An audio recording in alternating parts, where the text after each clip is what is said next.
തമിഴക വെട്രിക്കഴകം രൂപീകരിച്ച് രാഷ്ട്രീയത്തിലേക്ക് ഇറങ്ങിയ തമിഴ് നടൻ വിജയ്ക്കെതിരെ ഇപ്പോൾ DMK സർക്കാരിൻ്റെ പോലീസ് വലിയൊരു രാഷ്ട്രീയ നടപടി കൊണ്ടുവരാൻ പോവുകയാണ് എന്ന റിപ്പോർട്ടുകൾ പുറത്തു വരുന്നു.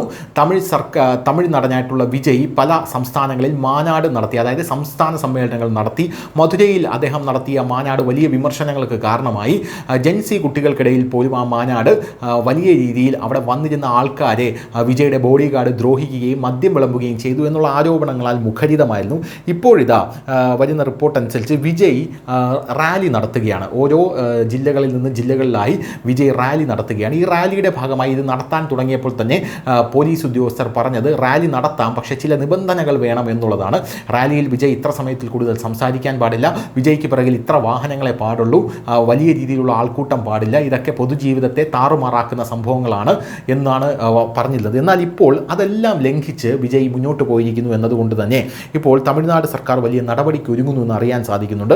നിയമസഭാ തെരഞ്ഞെടുപ്പിന് മുന്നോടിയായുള്ള സംസ്ഥാന പര്യടനത്തിന് വൻ ജനക്കൂട്ടത്തെ അണിനിരത്തിയാണ് വിജയ് മുന്നിലേക്ക് പോകുന്നത്.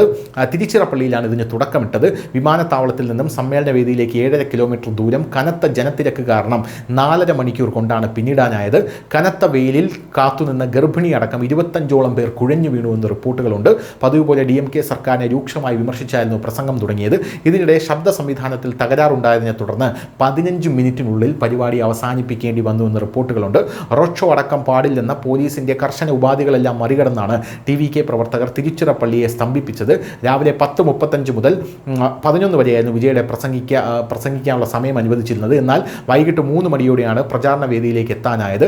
അത്യാധുനിക സംവിധാനങ്ങളോടെ പ്രത്യേകം തയ്യാറാക്കി കാരവാന് മുകളിൽ കയറിയ പ്രവർത്തകരെ അഭിവാദ്യം ചെയ്ത ശേഷമായിരുന്നു വിജയുടെ പ്രസംഗം തുടങ്ങിയത്. തിരുച്ചിറപ്പള്ളിയിൽ തുടക്കമിട്ട് യാതൊരു രാഷ്ട്രീയ യാത്രയും വഴിത്തിരിവായിരിക്കുമെന്ന് മുൻ മുഖ്യമന്ത്രിമാരായ അണ്ണാദുരയും MGRും നിർണായക രാഷ്ട്രീയ തീരുമാനങ്ങൾക്ക് തിരുച്ചിറപ്പള്ളി തിരഞ്ഞെടുത്തത് ചൂണ്ടിക്കാട്ടി വിജയ് പറഞ്ഞു. അതായത് തിരുച്ചിറപ്പള്ളിയിൽ തുടങ്ങിക്കഴിഞ്ഞാൽ മുഖ്യമന്ത്രിയാകാതെ താഴെ ഇറങ്ങില്ല എന്നാണ് വിജയ് പറയുന്നത്. News desk news India Malayalam.